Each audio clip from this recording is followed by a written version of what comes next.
Hey guys, so at this point you should have line and shape done. So we're gonna move on to color. So go ahead and watch the video on color. So if you need to pause now, go ahead and go watch that.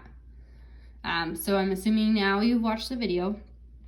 So what we're gonna do on color is I just want you to find a way to use the rainbow and use the words color. So I want you to use red, orange, yellow, green, blue, and purple in your square with your color pencils. So you kind of have some freedom on here. You can do another design if you don't like the one that I did. But as soon as you're finished with this, we'll move on to form and value. So pause now and get to work on this square. Okay, so now we're gonna do form and value in one square. So if you haven't already, go ahead and watch the form video as well as the value video and pause here if you need to.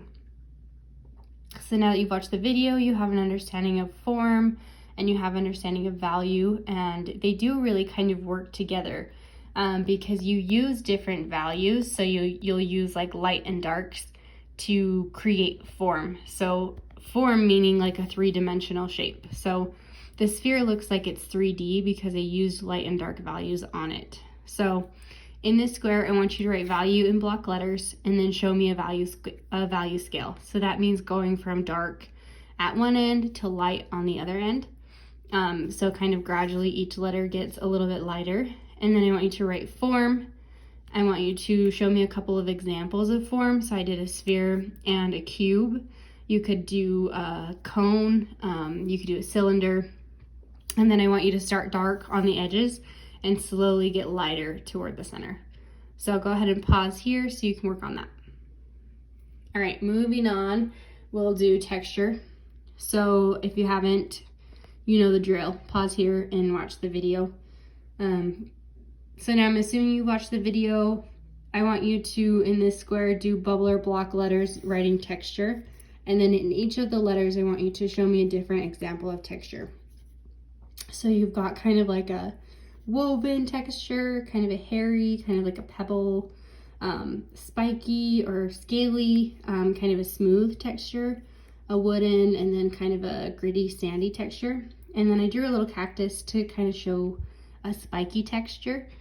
So that's an option, but the main thing I want you to do is make sure the letters all show different texture.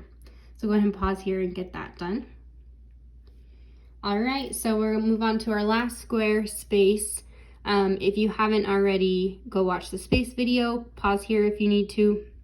So now you've watched the space video and filled out the worksheet that goes along with it, we can do your space square. So the main thing I want you to do here is kind of a landscape. So one way to show space is by creating a foreground and a background. So create some kind of foreground, meaning like the front of the landscape, and then some kind of background, like what's further away, and find a place to write space. And then I want you to write foreground, I want you to write background, and then if you want to, you can include a little alien dude. Obviously it's not the same kind of space that we're talking about, but it's kind of funny. So whatever you guys want to do on that, go ahead.